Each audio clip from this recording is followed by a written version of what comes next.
Shabbat Shalom. I'm Cantor David Proser of Kempsville Conservative Synagogue, Kehillah Bet HaMidrash in Virginia Beach, Virginia. And this is our Torah portion commentary for the Shabbat of Saturday, May 15th, 2021, corresponding to the fourth day of the Hebrew month of Sivan in the year 5781. We thank Rabbi Joseph Browser, Rabbi Adam Rosenbaum, Rabbi Joyce Newmark, Rabbi Michael Gold, and the United Synagogue Torah Spark series for their various teachings and publications on this week's Parsha. This Shabbat, May 15th, we begin the fourth book of the Torah. The Hebrew name Bamidbar, meaning in the wilderness, provides the setting for as well as the name of the opening Parsha. The English name Numbers refers to the content of the initial chapters, which is a census of the Israelite population.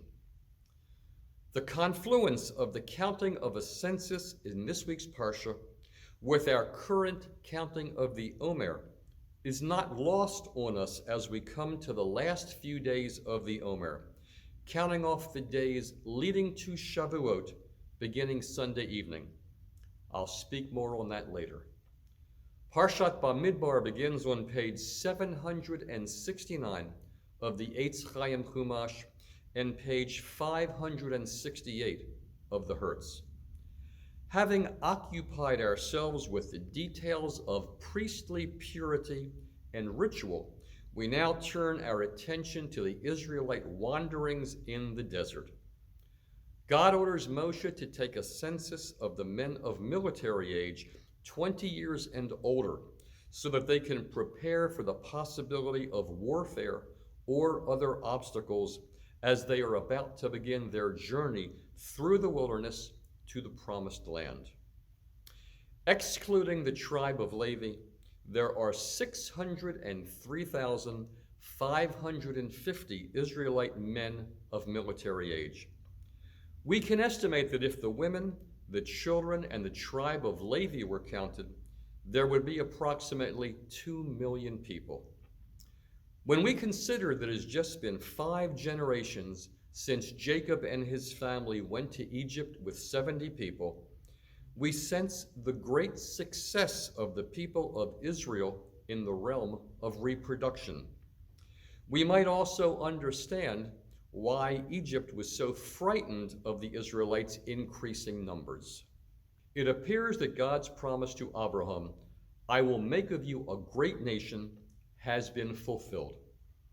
According to Rabbi Ismar Shorsh, the former chancellor of the Jewish Theological Seminary, in truth, we never came close to being as innumerable as the stars.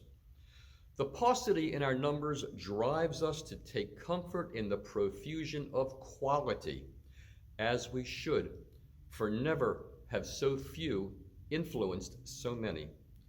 Therein lies the fulfillment of God's promise to Abraham that his seed will be a blessing to all humanity.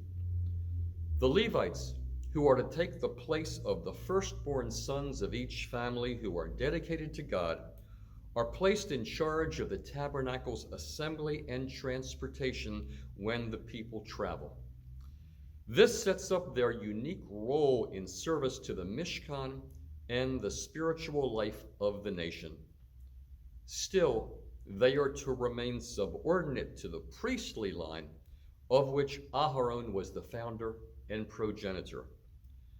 Chapter 2 provides a detailed account of the order in which the Israelite tribes proceed through the wilderness and their structured arrangement when setting up camp, with each tribe marking its territory with an ancestral banner.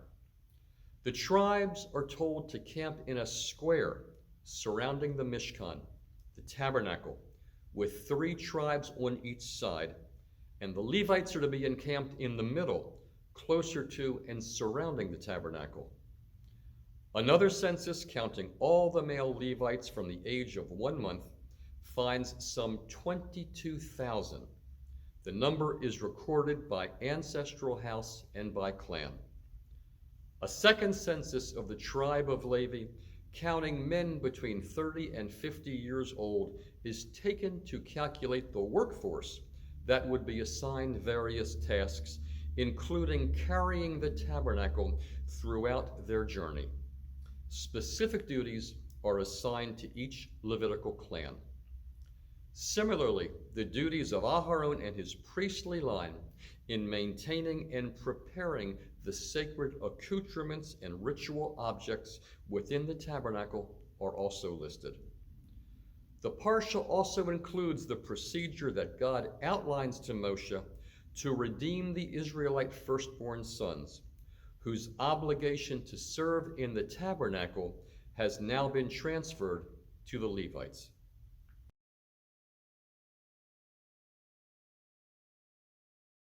The Haftorah for this Shabbat is from the teachings of the prophet Hosea, chapter 2, verses 1 to 22, beginning on page 787 of the Eitz Chaim Chumash and page 582 of the Hertz. The opening words of the Haftorah compare the future numbers of the nation to the sand of the sea, and thus connect with the Torah, which gives the numbers of the Israelites in the wilderness. The prophet adds a ringing confirmation of God's hand in the population explosion from the time of Jacob and the time of the census at Sinai. The number of the people of Israel shall be like that of the sands of the sea, which cannot be measured or counted. An innumerable nation is a sign of God's favor. The restoration which Hosea foresees will mirror a prior movement of greatness squandered in faithlessness. As understood by the Midrash, Hosea's words apply to the distant past as well as to the remote future. Now, as to approaching Shavuot, as we mentioned earlier, this week and this weekend leading up to Shavuot is a complex time on the Jewish calendar. As we announced by the blessing of the new moon last Shabbat, Rosh Chodesh Sivan was observed a few days ago on Wednesday. Friday, Shabbat, and Sunday are Shaloshet Yemei Hagbalah, the 3 days of preparation preceding Shavuot, and recalling the 3 days of preparation and purification preceding the Sinai revelation. The day between Rosh Chodesh and Shaloshet Yemei Hagbalah, that was 13, the 2nd of Sivan, May 13th this year, is known as Yom HaMayuchat, the day of distinction, more simply translated as the well-connected day, from the same root as the word Yechus, meaning a family relationship. In part, this designation merely reflects the day's proximity to the special days preceding and following it. But there's also a tradition that it was on this day that God informed the Israelites that we were to be a nation of priests and a holy people. Yom HaMiyuchad took on an added festive element in the 20th century as the Six-Day War, so formative in the life of the state of Israel, concluded on 2 Sivan, Yom HaMiyuchad 5727. Shabbat Shalom, good Shabbos. Please subscribe, please like, please hit the notification bell so you know when we post new content. Thank you for watching, and please leave comments below.